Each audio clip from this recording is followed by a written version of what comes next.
रानीपुर मावा के ख़बर दींदा आलम मदद अली सोलंकी की रिपोर्ट मुताबिक खोड़ा ऐं गंपट जो रहवासी आज़ाद उम्मीदवार PS 30 एडवोकेट ग़ुलाम अली उजड़ जंहिंजो इंतिखाबी निशान जहाज़ आहे, जंहिं मीडिया हाउस गंपट ते पहुची पंहिंजे ख़्यालनि जो इज़हार कंदे चयो त आज़ाद वार में फार्म भरायो जंहिंजो इंतिखाबी निशान आहे जहाज़। वधीक अचो त एडवोकेट साहब सां ॻाल्हि ॿोल कंदा थी त उन जा कहिड़ा वीचार आहिनि। बिस्मिल्लाहिर्रहमानिर्रहीम। वकील ग़ुलाम अली उजड़ खोड़ा शहर खां 2024 जे आम इलेक्शन में फार्म भरायो आहे। जेको असांखे निशान मिलियो आहे उहो जहाज़ जो निशान आहे। सो असां PS 30 जे मज़लूम आवाम खां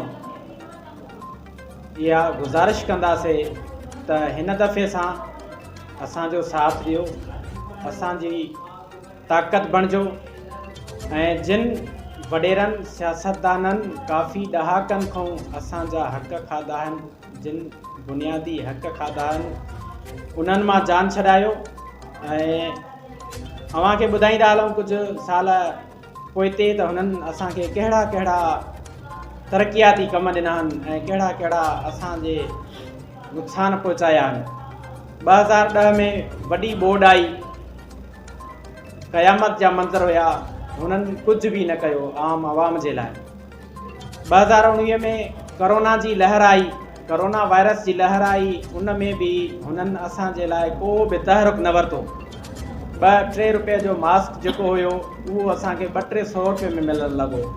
हर शइ खाद खुराक वापराइण वारी शइ महांगी थी वई, अणलभ थी वई। उन टाइम को ख़ासि असांजे लाइ आम आवाम जे लाइ उपाव न वरिता विया। हिकिड़ो ग़ैर मयारी अटो जेको आवाम जे लाइ आंदो ऐं उहो आवाम ताईं न पहुचायो, उहो बि वॾेरनि जे बंगलनि जी ज़ीनत बणियो।